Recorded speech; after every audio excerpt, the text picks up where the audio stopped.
第2小隊行動始め。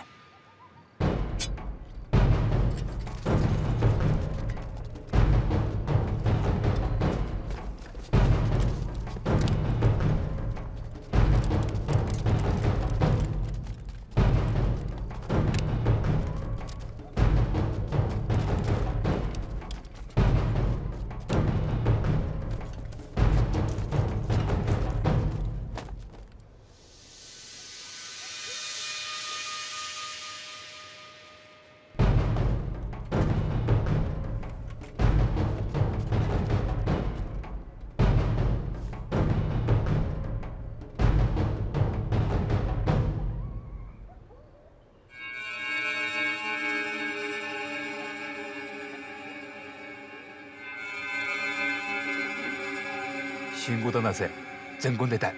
はい。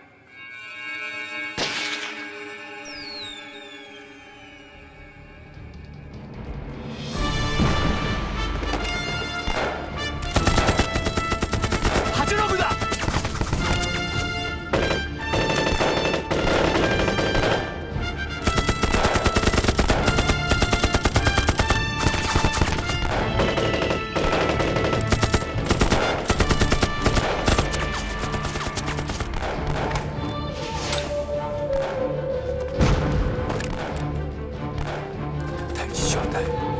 第2小隊なくなった。出たい。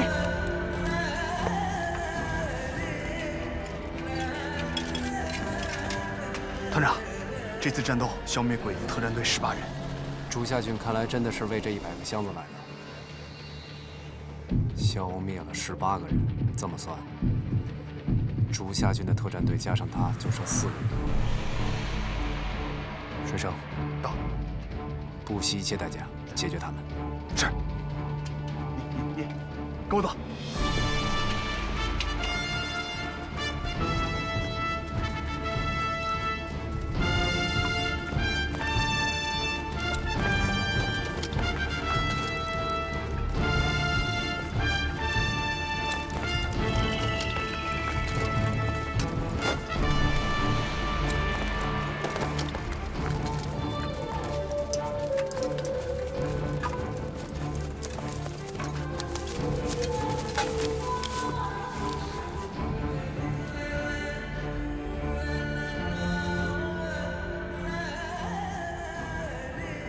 俺たちを追いかけている軍隊の中に強い人間と追いかける作戦がいる、仕掛ける爆弾と中に全ての人がいる。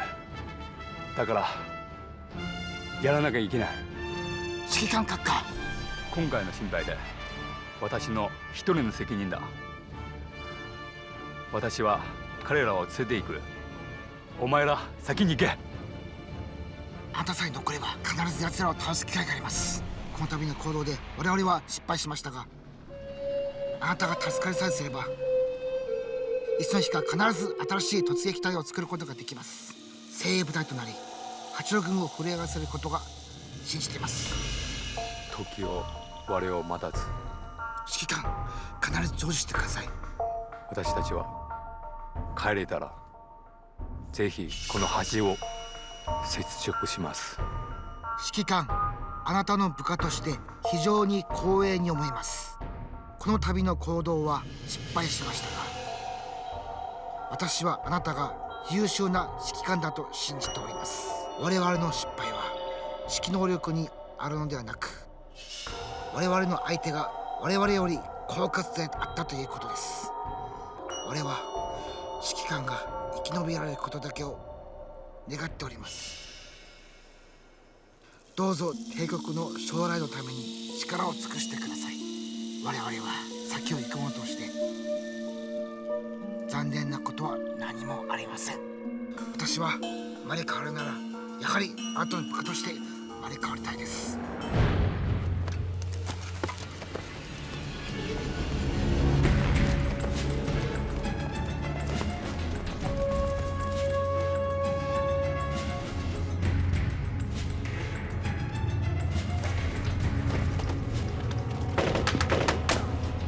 站住！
只有3具鬼子尸体啊！学生哥，我们只看到了3个鬼子。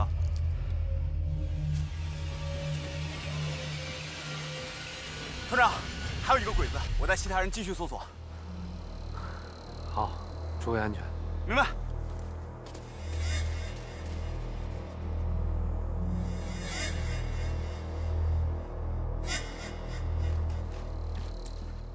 报告，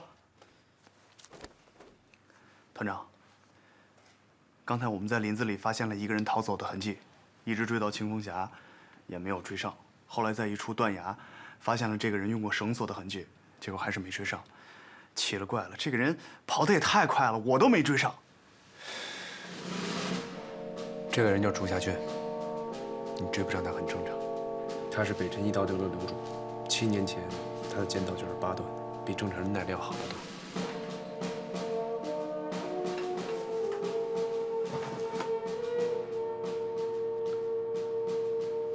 老李啊，我还等着你介绍我入党呢，你怎么说走就走了？咱俩认识第1天开始，你就说请我喝酒，可这酒我一直都没喝上。今天我请你喝。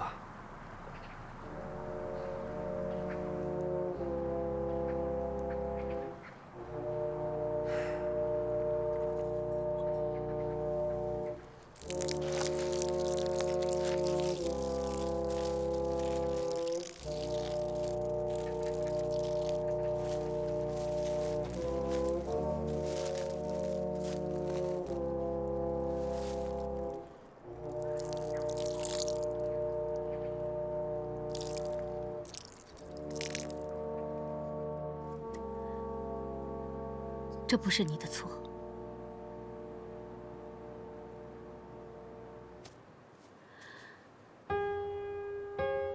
你不用责怪自己。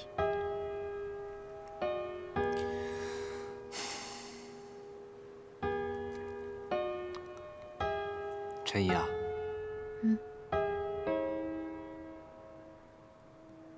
你现在可以带着县委县政府撤回赵庄了。你就这么着急让我走？我是怕鬼子来扫荡。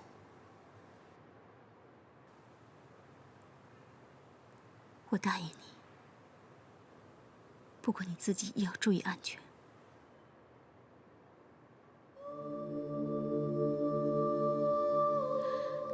你能答应我一个要求吗？说。把你的这把手枪送给我好吗？你要它干什么？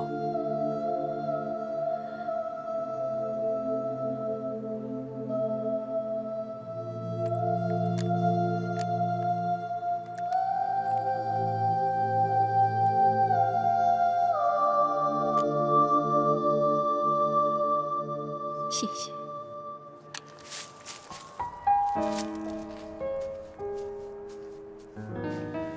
我给大家念一下上级的电报。虎头山独立团同意你部要求，以国民革命军第18集团军115师师部名义，授予虎头山独立团前政委李勇同志革命烈士称号，并授予牺牲救国纪念章，授予赵小虎等48名同志革命烈士称号。同意由虎头山独立团原政治处主任张仁杰同志接任团政委，暂不再设政治部主任一职。赵杰同志任独立团副参谋长，驳回虎头山独立团团长周卫国同志自请处分之要求。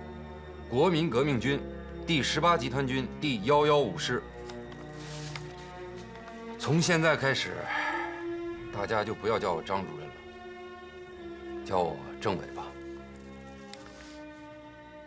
这次会议还有一个主要内容，就是如何解决虎头山根据地的粮食短缺问题。据最新一次的调查，我们虎头山根据地的总人口约为12万6千人，平均每人每天最低的粮食消耗量，加上野菜、柿子等，也需要6两。12万6千人，一天就是7万5千多斤。由于山上粮食欠收，虽然已经秋播补种，但现有的粮食存量要保证根据地的粮食供应还有3个月的缺口。也就是说，我们短缺的粮食总量约为450万斤。陈毅同志，每人每天6两的粮食是普通老百姓的配额，部队的作战任务多，每人应该是一天12两。也就是说，我们虎头山现在实际的缺的不止450万斤吧？水生同志，你说。我是猎户蜀神，现在正是虎头山打猎的好时节。这个时节，通常我半个月就能打下1000斤的猎物。咱们要是把虎头山所有猎户加起来，大概有1000多人吧，把他们组织起来上山去打猎，2个月时间打下来100万斤肉，肯定是没问题的。我就是想说这个。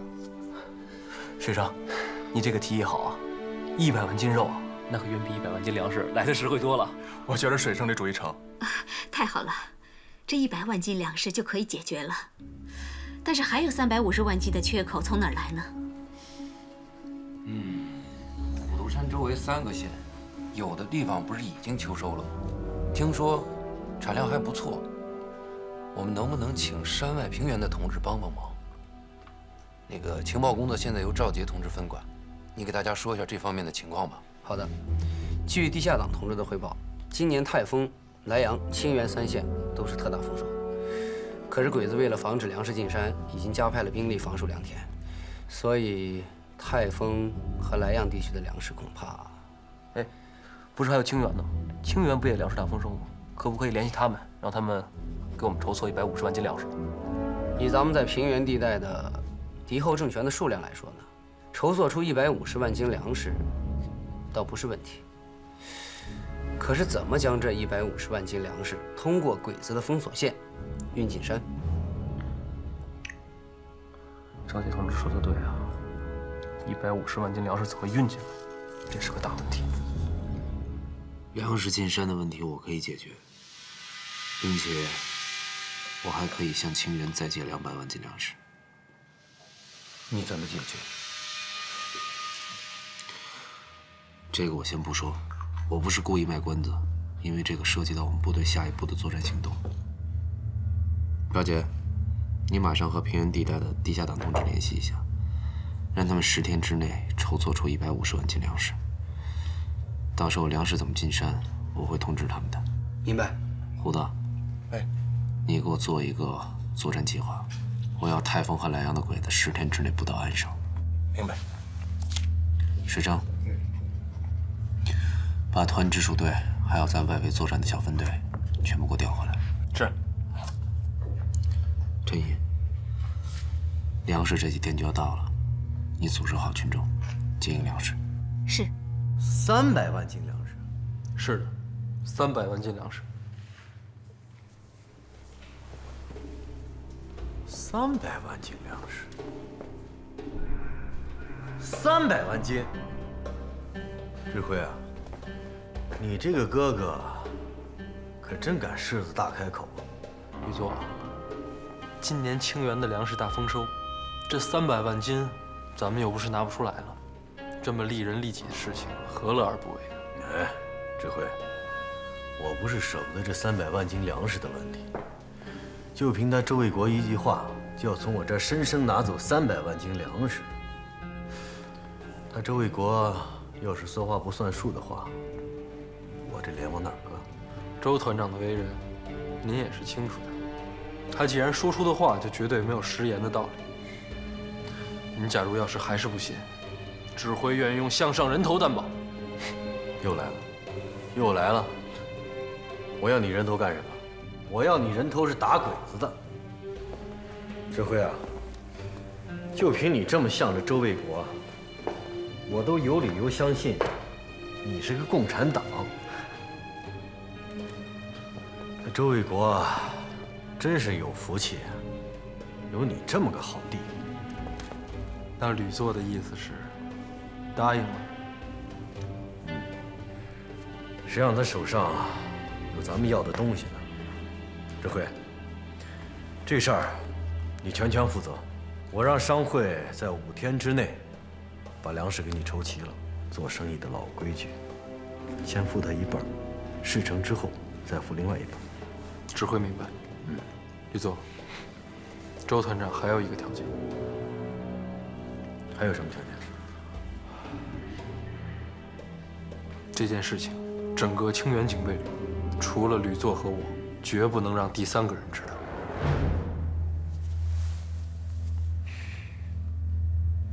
也好，这种机密的事儿，知道的人越少越好。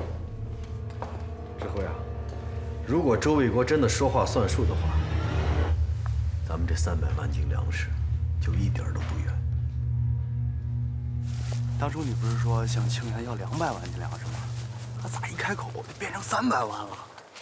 水生啊，哎，古人云：“求其上，得其中；求其中，得其下。”我呢，就是开一个价，那人家汤炳全还得还价吧？不是，会不会做生意就看他了。您说汤炳全能给咱这么多粮食吗？我手里有好东西，他为什么不给我？团长，哎，您那是啥好东西？给我也说说呗。我就听你说，你就在刘团长耳边叽里呱啦说了几句话，哎，给刘团长乐的。我跟你说啊，我这个，哎，团长，你。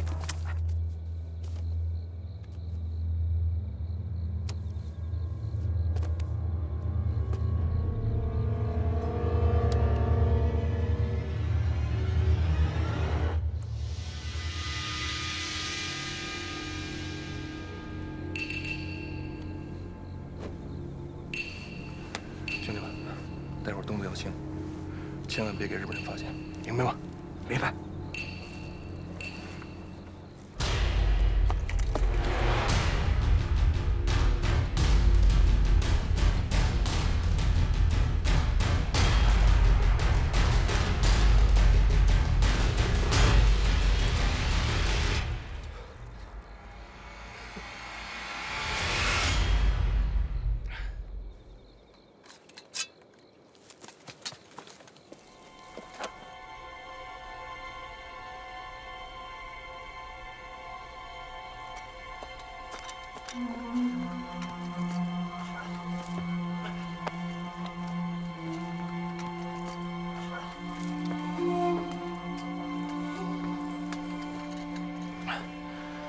兄弟们，听好了。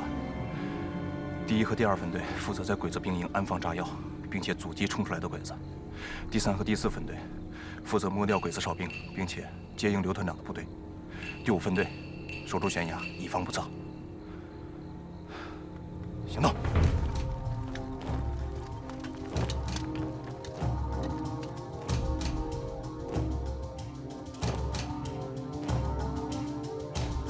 团长，周团长的特战队能行吗？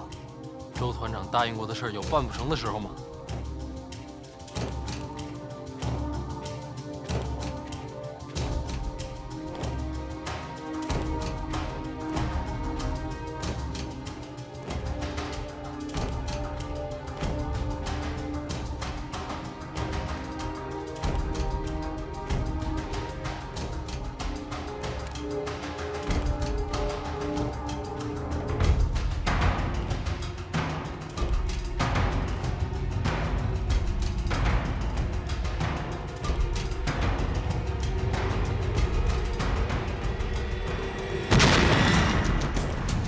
弟兄们，冲！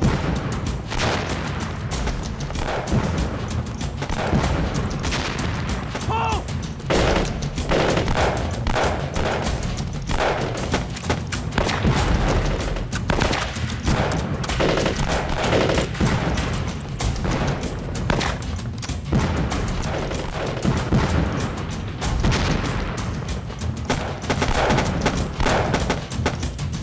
冲啊！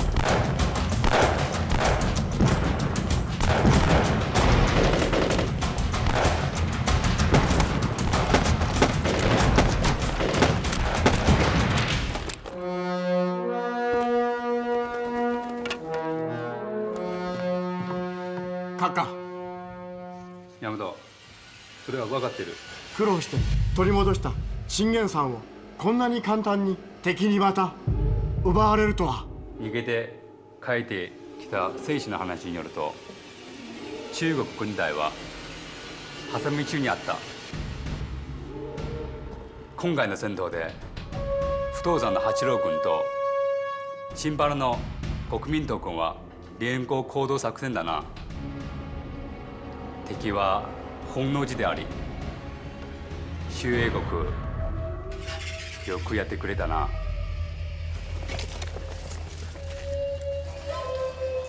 咱们到这怎么过去？别住手！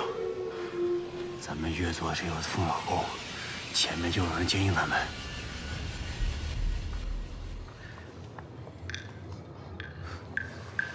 老乡们，咱们这次运粮食，是为了支援山里的八路军。无论粮食多少，都是咱们的一番心意，也是为了更好的打鬼子。所以说，今天晚上咱们一定要完成任务。你们都明白了吗？明白。好。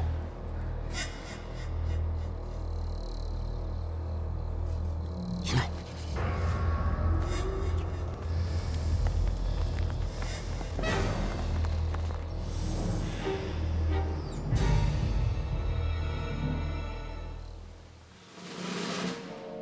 看见了吧，这就是我们最大的后盾。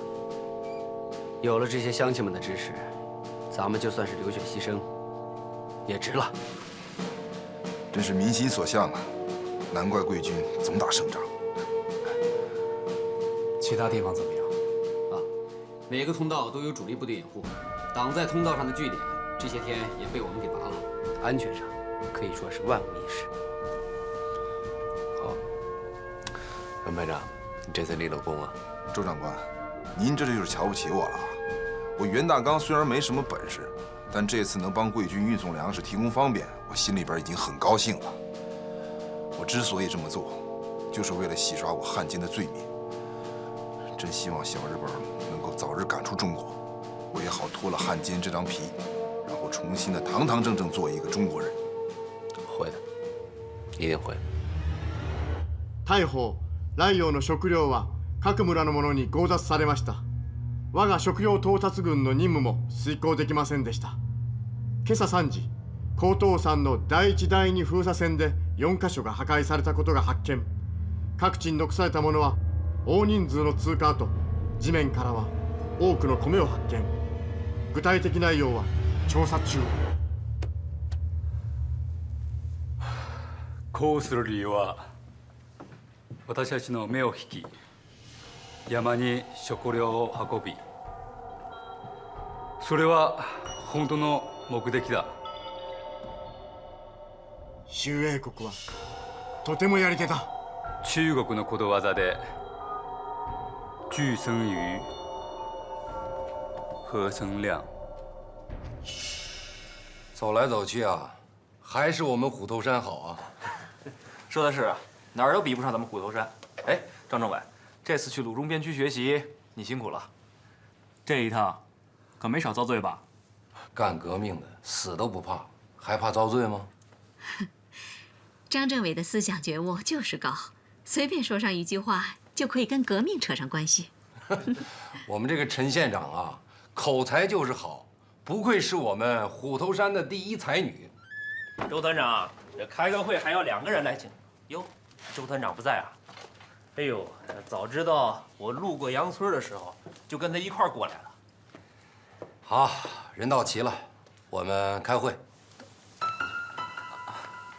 张政委啊，这个周团长和徐副团长还没到，我们是不是等他们来了再开会啊？今天我们开的是党委会，周团长和徐副团长不是党员，不需要参加。哎，我记得有几次党委会，周团长和徐副团长也参加了呀。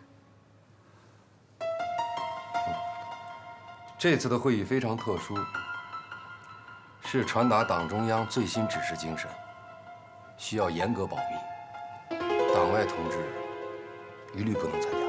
政委，周团长是咱们虎头山地区的军事主管，对于中央的文件，他是一定要知道的，否则如何理解上级的指示，如何具体的开展工作呢？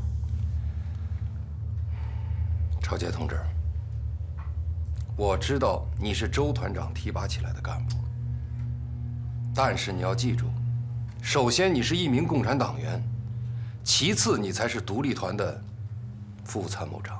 张政委，什么文件这么保密，连周团长都不能知道？陆振明同志，你要明白，遵守党的秘密是一个共产党员必须遵守的铁的纪律。好，现在我宣布，会议正式开始。同志们，4月3日，中共中央发布关于继续开展整风运动的决定。决定认为，自抗日民族统一战线成立，与我党大量发展党员以来，日寇国民党大规模地实施了其特务政策。我党各地区党政军民学机关中，已被他们打入大批内奸分子，其方法非常巧妙，数量也非常惊人，故此决定，在整顿党的作风的同时，进行一次普遍审查干部的运动。我重申一点啊，以下我所有的说话不允许记录，更不允许外传。我们虎头山根据地下一阶段的主要任务是审干，所有的干部都要接受党的审查，尤其是38年以后由国统区进入根据地参加革命的同志。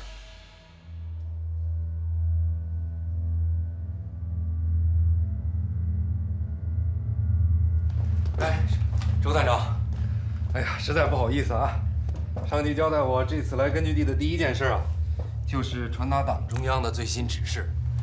哎呀，时间紧迫，没有先回团部，让你久等了。没事，工作重要嘛。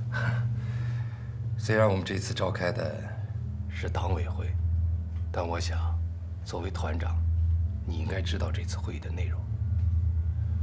上级指示，要在我们虎头山根据地进行一次普遍性的审干工作。审干？对。根据可靠情报，我们虎头山根据地已经混入大量内奸。为了彻底查出这些内奸，有必要对每一个干部进行审查。大量内奸？咱们虎头山地区哪来这么多内奸？张政委，这个情报准确吗？周团长，你是党外同志，有些话呢，我不方便跟你说得太清楚，但是我可以负责任地告诉你，情报来源绝对可靠。好，既然是上级的指示，我们照办就是了。好，周团长以大局为重，令人钦佩。那就从明天开始，我们虎头山根据地的审干工作将正式开始，重点是学校、机关和部队。团部警卫排党员多，又都接触的是领导干部，所以首先必须保证他们的纯洁性。所以我决定，从明天开始，团部警卫排全体集合赴赵庄学习整风文件，并接受组织审查。那保卫工作怎么办？这个你放心，我这次来的时候啊，鲁中边区派了一个排的战士护送我。这个排的战士在鲁中边区是经受过组织严格审查的，政治上也是清白的，对党的忠诚，那就不用说了。所以，等警卫排调走以后，团部的保卫工作就由这个排的战士来负责。你看怎么样？我没意见。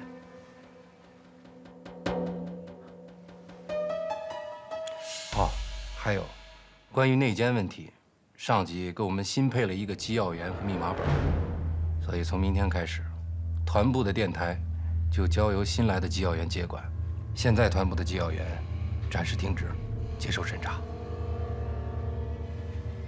张政委，我还是不太相信我们虎头山地区会有这么多内奸。哎呀，周团长，你迟早会相信的。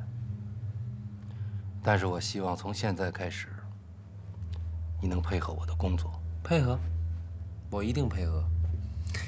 我们的工作就是配合上级的指示，但是我们的意见要如实向上级反映。这个你放心。等审案工作开始后，我会把虎头山根据地的实际情况逐一向上级反映。好，那您先忙着。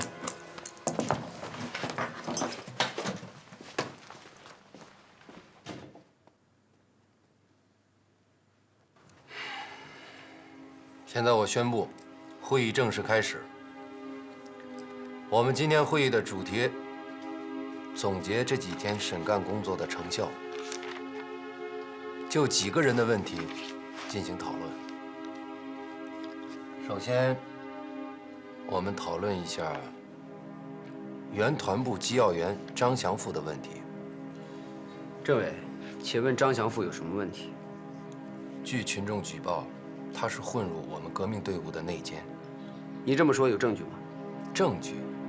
难道李勇同志的牺牲不是证据吗？要不是他通风报信，鬼子怎么可能知道我们团部的具体位置？又怎么可能知道那天晚上我们团部的保卫力量薄弱？还有就是，那天晚上的偷袭，除了张祥富，所有的同志都牺牲了，难道这还不足以证明问题吗？可是这些仅仅是猜测而已，咱们需要真凭实据啊！真凭实据，他张祥富也没有真凭实据能证明他是清白的。张政委，在没有任何证据的情况下，我们就随便给别人扣上一顶内奸的帽子，你不觉得这样做是不是有点太草率了呢？你要知道，我们既没有办法证明张祥富是内奸，也没有充分的证据证明他不是内奸，但机要工作接触的是核心机密，凡是有疑点的人，都不适合从事这项工作。李勇政委的牺牲，就是血的教训，所以我觉得，稳妥的做法，就是暂时把张祥富调离机要工作，继续对他进行审查。等事情查清楚了，再提出对他处理的意见。大家觉得怎么样？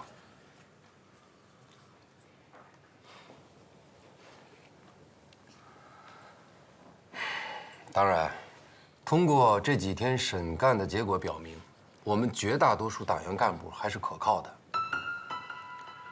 我们虎头山根据地接下来的审干主要对象就是38年以后入伍的非党员干部。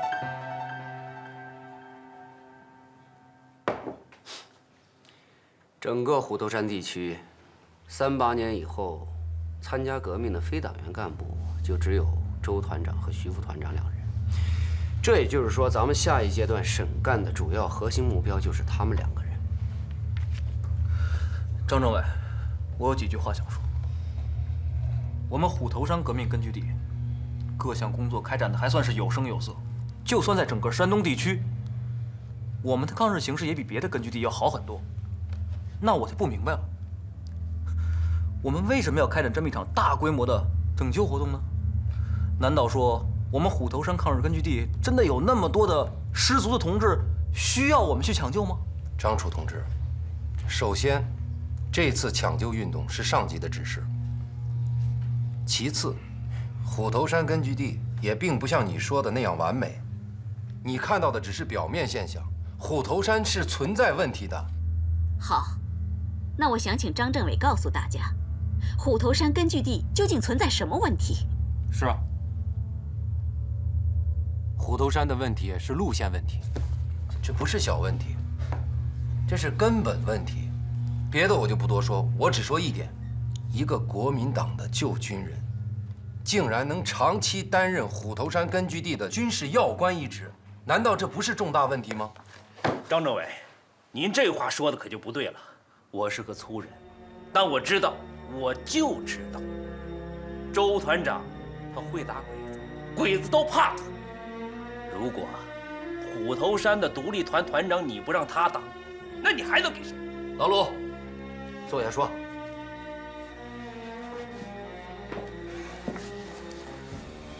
这位同志，周团长的团长职务不是他自封的，是组织经过考察之后的任命，这是经过合理程序的组织任命，怎么又扯到路线问题上？张政委，要不然这样吧，你再把我们虎头山的具体情况跟上级再反映一下，看看这个抢救运动是不是真的那么有必要。抢救运动是上级决定的，你有权保留你的意见，但是必须坚决执行。好了，我现在宣布，对周卫国和齐虎同志立即执行隔离审查。好，那我保留我的意见。另外，必要的时候，我会向上级直接反映我的个人意见。我也保留我的意见。那好吧，会就开到这儿，散会。我也保留我的意见。我也保留意见。张楚同志，你留一下。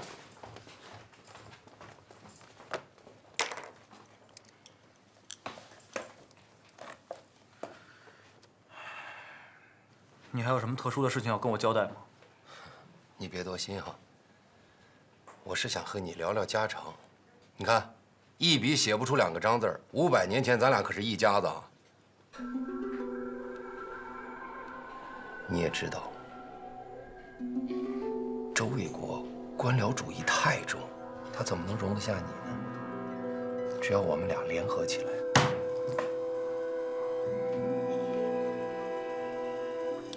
张政委，我知道你对周卫国同志有意见，但现在我要说的是，周卫国，他是一个纯纯粹粹的军人，是，他是有些问题，但这都是一些无关紧要的问题。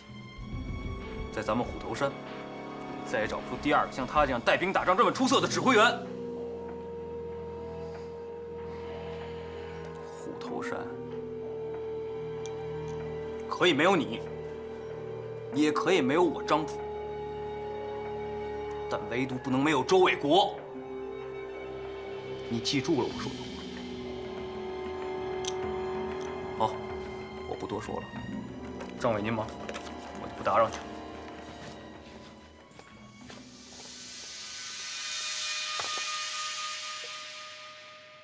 不识抬举。走，走，坐下。到哪儿了？问你呢，打哪儿来呀？北边。北边？这北边大了去了。说，到底从哪儿来的？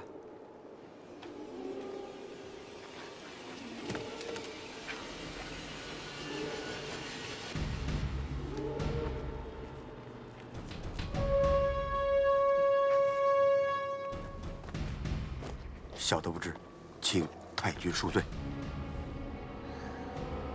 我可以走了吗？太君，请。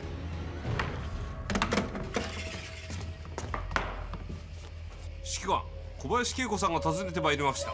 本当か？はい。連れてきて。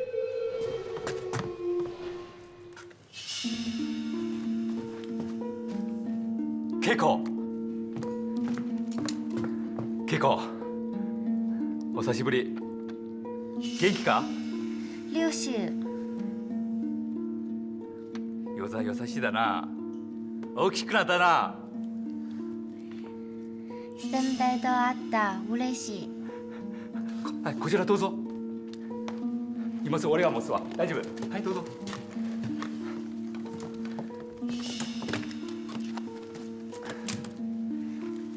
中国のお茶飲んでみようか。はい。飲めるな。ありがとうございます。兄さんはどうだ？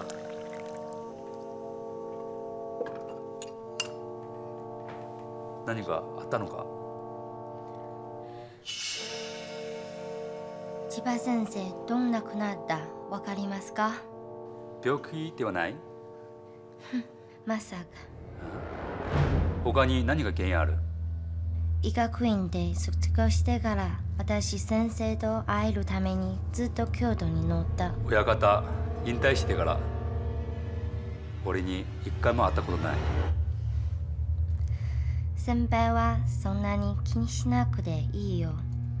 先生と私会う時に先輩のことを聞いてました。親方のご縁は一生忘れない。昭和16年9月16日、千葉先生の住むところいた時、場所の周り軍隊はいっぱいいた。その時、先生も亡くなったことを後悔した。私全然信じない。ただ2週間前に先生の健康検査をしたから。軍が先生の亡きを火葬するよう提案したので、私すぐ兄さん連絡した。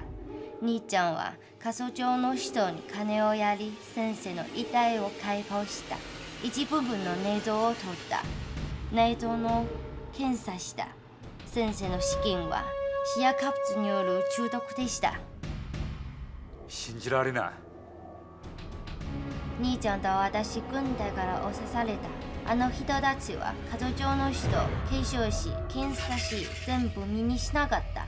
でも私たちはずっと犯人を探して、結局兄ちゃんは会った2人、あの2人はストレスしたで食べ物の中に毒を入れた。まさか信じられない。先生は満州試験から日本の侵略戦争を反対してるんです。昭和16年9月18日、満州試験10周年の時、北進一刀流流州の2分で、スペデの北進一刀流の弟子が出し、軍隊にはいらない軍国主義と政治が正の利用できる国にはならないようにを呼びかけた。信じられない。信じられない。先輩だけは真実ことを教えたかった。もう2年くらい隠している。死ぬ前に先輩と話せればもう満足できた。お兄さんは？暗殺された。ここ安全だからここにいろ。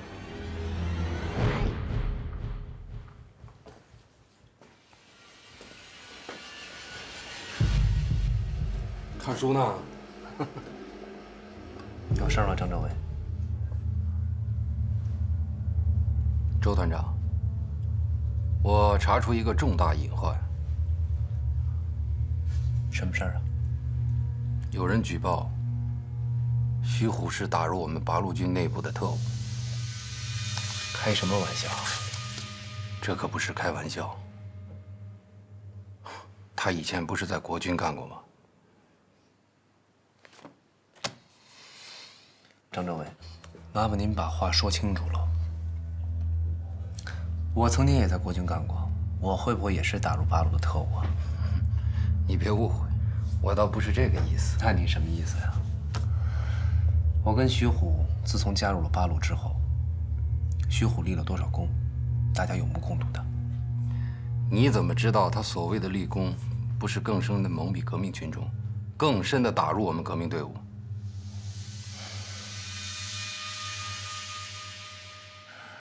你有什么证据啊？证据我迟早会找到的。没有证据，你拿什么定罪？对了，我听说刘三儿和钟祥也被隔离审查了，为什么？刘三儿是什么人？你不是不知道？一个小偷，为什么参加八路军？他参军的动机纯不纯？还有钟祥，他是在家乡杀了人以后逃出来才参加八路军的。钟祥杀的是鬼子，你怎么知道他杀的是鬼子？那为什么我们的地下党调查的时候，没有人知道他杀的是鬼子呢？张仁杰，你用我们千辛万苦建立起来的情报网来调查我们自己人，为什么不能调查自己人？堡垒总是从内部攻破，保持我们队伍的纯洁性和彻底革命性，才是当前的第一要务。张仁杰，我现在问你，这么做你负得起责任吗？责任我会负的，但是你，周卫国，你也要交代清楚自己的问题。老子有他妈什么问题要交代？周卫国，你要干什么？干什么？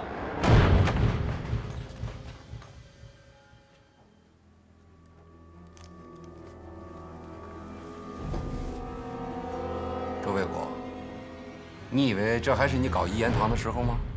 我告诉你，现在整个团部周围都是纯洁的革命战士。你以为你这样会吓倒他们吗？你还是自己想清楚，争取早日把自己的问题交代清楚吧。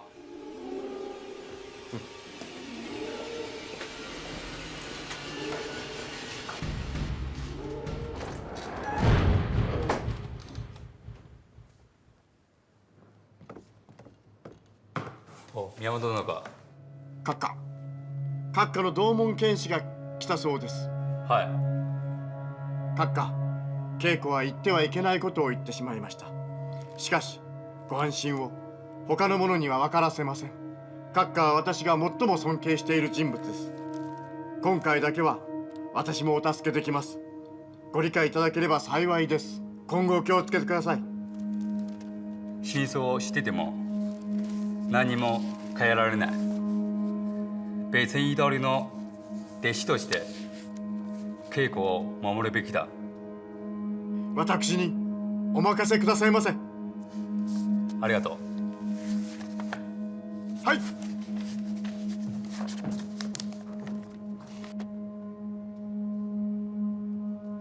卫国，你怎么来了？我来找张仁杰，向他反映情况，让他早点停止审干。你怎么样？这些天？挺好的。这2天，张仁杰每天一大早就准时来审查我。我还纳闷呢，这人怎么今天还不来啊？我到了莱阳才知道，他带着队伍出山打鬼子去了。打哪儿的鬼子？前几天莱阳城传来消息，说莱阳城复兴镇的鬼子今天要下乡扫荡，张政委就带着队伍出山了。他准备打下复兴镇，因为他听说复兴镇里有鬼子的大仓库，他认为打下它就可以给鬼子致命的打击。自从竹下来到莱阳之后，莱阳的鬼子就没犯过这么低级的错误。这种消息怎么可能几天前就发出来呢？他们什么时候出发的？天不亮就出发了。团长，副团长，放开我！你不能进去！团长，张仁杰，那个混蛋张仁杰今天非要去打复兴镇，我是拦都拦不住，结果中了鬼子的埋伏，1000多鬼子伪军呐！同志们全力突围，特战队拼死断后，这才撤出来了。可这3营的弟兄们就损失了90多人，咱们特战队也牺牲了6个兄弟。是吗？团长，咱们独立团这到底是怎么了？这是。团长，你要去哪里？我要去见张仁杰。团长，请不要为难我们。您的要求我们会向上级转达，但您不能离开这间屋子。卫国，冷静一下，你留在这儿，我和赵杰去找他。走。戦争がなかったら先生も兄ちゃんも私たちに離れない、故郷にも離れない。結構俺たちは採用できないことだ。親方の信任を教えてくれてありがとう。稽古、軍人としての俺を許してくれ。先生は北進イトルの弟子か、戦争に巻き込まれてほしくない。俺は自分の身ではない。あなたに京都に帰らせることは稽古、信じてくれ。この戦争はいつ終わるですか？戦争終わるまでもう遠くない。本当ですか？はい。今どうすればいいですか？安心してここにいろ。先輩は？戦争を早く終わらせるため私は全力尽くし信じてくれ。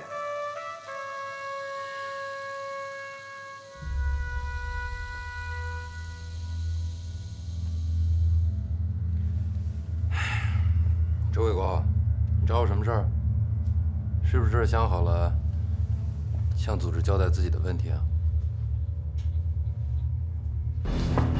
张仁杰，你他妈还我的兵！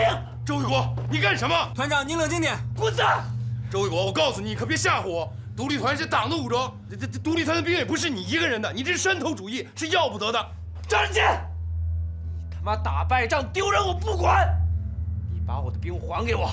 你为什么拿我的兵去开玩笑？周卫国，你胡说什么？啊！胜败乃兵家常事，我们只不过是一次战斗失利，只要我们总结经验，下次一定会打胜仗的。下一次？你他妈还想有下一次？老子现在就打死你！团长，他妈的，团长，他妈的，张仁杰，张仁杰，把他给我抓起来！是，你太嚣张了，你周卫国啊！我告诉你，你自己的问题你还没交代清楚呢。张仁杰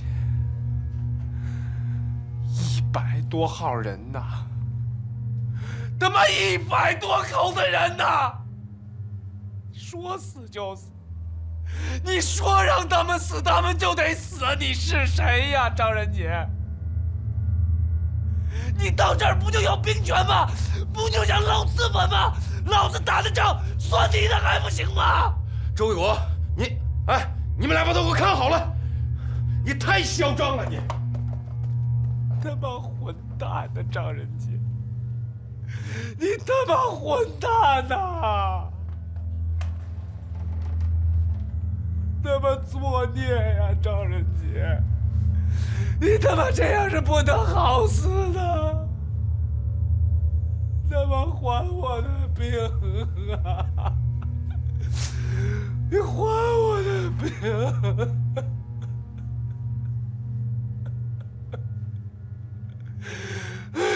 他妈混蛋！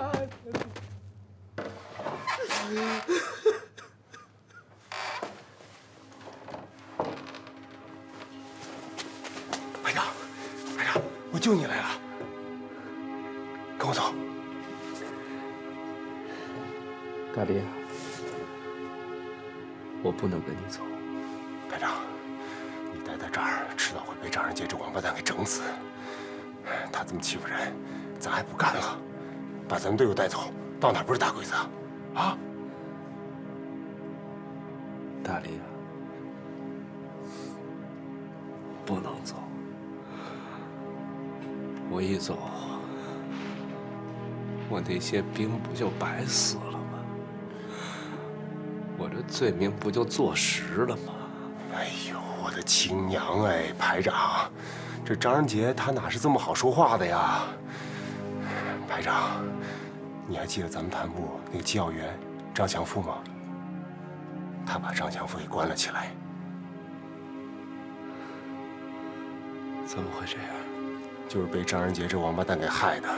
他硬是说张祥富是内奸，说他把咱们杨村的虚实告诉给鬼子，鬼子才会偷袭，李政委才会死。他把张祥富给关了起来，连续几天不让他吃饭，不让他睡觉，逼他说出自己的罪行。还有，他前天回来，他居然把打败仗的责任推到3营营长身上，把他给撤了，找了一个天天拍他马屁的王八蛋。他还把2营营长给隔离审查，长期这么下去，迟早会落在咱们1营身上，此地不可留啊！来不及了，你快跟我走吧。你来的时候，门口那俩兵看见你了吗？没有，我只是把他们打晕了。咱们团部的地方那是自己家，我怎么能让其他人看见呢？好，你现在就回去，就当这件事情没有发生过。排长，这回去，我周卫国不会做缩头乌龟的。排长，排长，回去。好，我听你的，保重。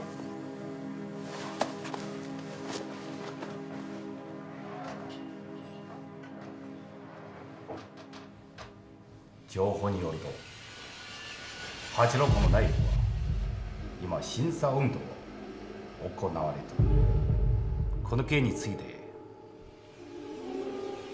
2人はどう？なるほど。簡単に風神ゼロを占領した周英国に審査をしたということです。今不動産は混乱しているはず。それはチャンスだ。混乱している時86に攻撃し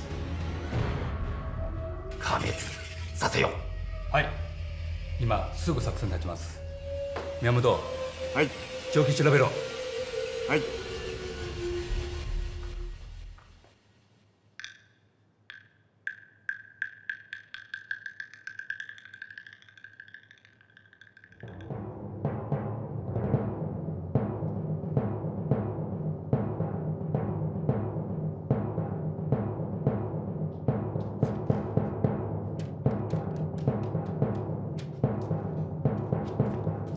报告。进来。什么事儿？政委，县大队在山外抓了一个可疑的人，他说是江苏地下党的，县大队拿不准，就送到咱们这儿来了。快，赶快把这个人带上来。是。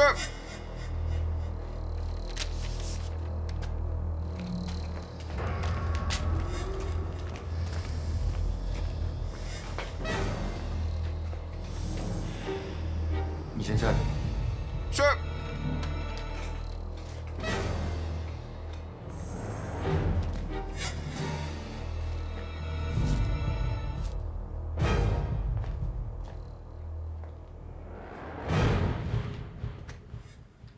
这位先生想抽烟吗？想，可我身上没带火。我身上有火。带的什么火？燎原烽火。您是张仁杰同志吧？我是孙守正，江苏省委的。您要的情报我带来了。孙同志，真是让你受委屈了。来，孙同志，请坐。实在让你受委屈了。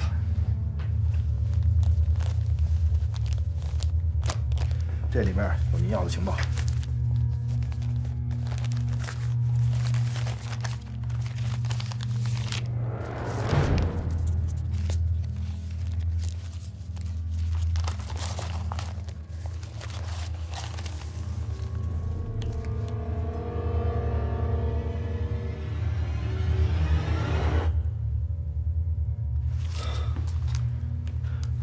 孙同志，你知道吗？你立了大功了！我代表虎头山根据地，感谢江苏省委，感谢你啊！这都是组织上交代下来的任务，说不上立功。孙同志，你一路上辛苦了，我现在马上安排你休息。警卫员到，这是江苏来的孙同志，安排炊事班炒几个好菜，再安排孙同志休息。张同志，您太客气了。孙同志，远来的就是客嘛，你也不必客气。放心，到了虎头山就跟到了家一样。请吧。好，孙同志，请过来。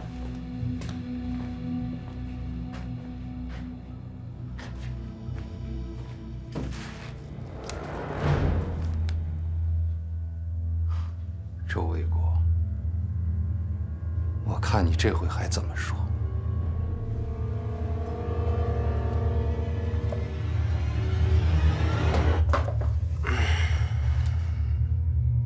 周团长，想好了吗？我想什么呀？我周卫国清清白白，没什么好想的。既然周团长不愿意自己说，那就由我代劳，怎么样？随便。好。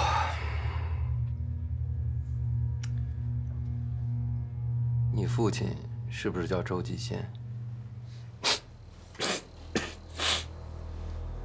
是，你怎么知道？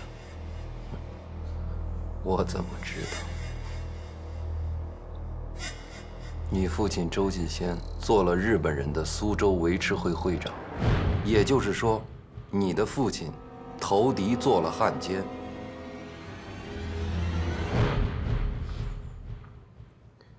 张仁杰，你要是把你刚才的话再说一遍，你信不信我掐死你？哼，周卫国，我早知道你会狡辩。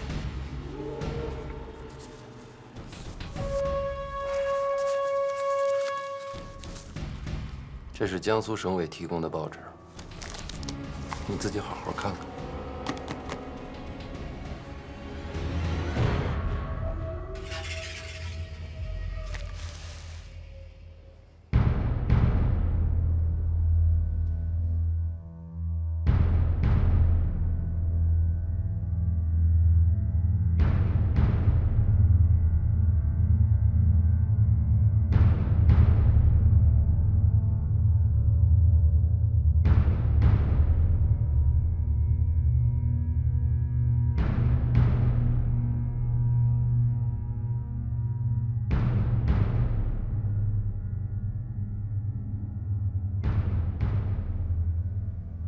儿啊，自古忠孝难两全，个人得失荣辱比这国家利益那是微不足道。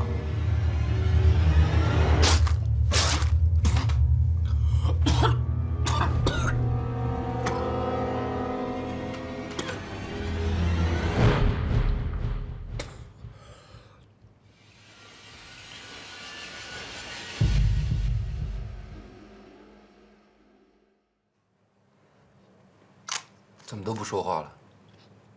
你们不是说要召开党委会吗？好，就算之前发生的事情都不存在，那么我问你们，你们真的了解周卫国这个人吗？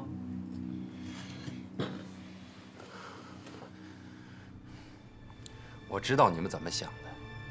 我现在要告诉你们的是，我跟周卫国之间根本没有个人恩怨。如果说我对他有意见，那也是为了革命工作。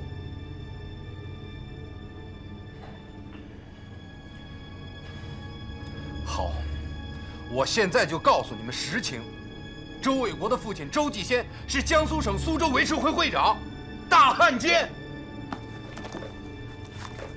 这是江苏省委提供的证据，你们自己看吧。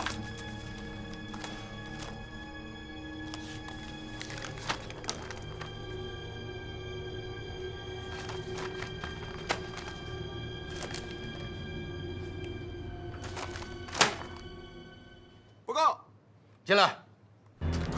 不好了，政委，什么事儿？慌慌张张的。团长他吐血了。什么？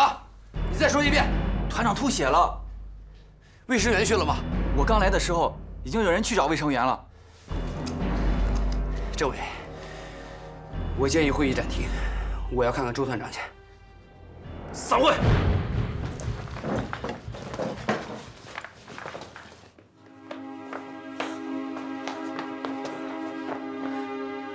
什么病？严重吗？等一下。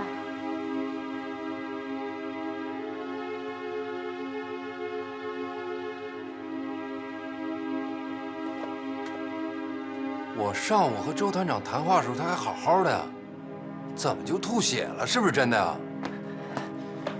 张仁杰，你是不是非得把团长给逼死你才痛快你？你这叫什么话？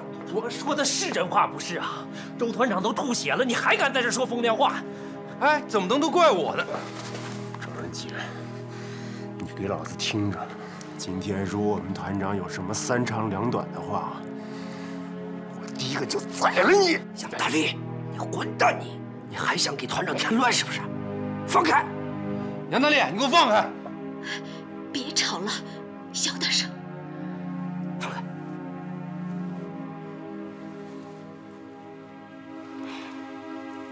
周团长只是因为一时激动晕过去了，没什么大碍。他现在最需要是休息和补充营养。大力，你马上带领3连封锁整个杨村，不要让任何人接近这个屋子，避免团长生病的消息传出去。明白。啊，张楚，你要干什么？你想让小鬼子知道团长生病的消息，带兵来扫荡是吗？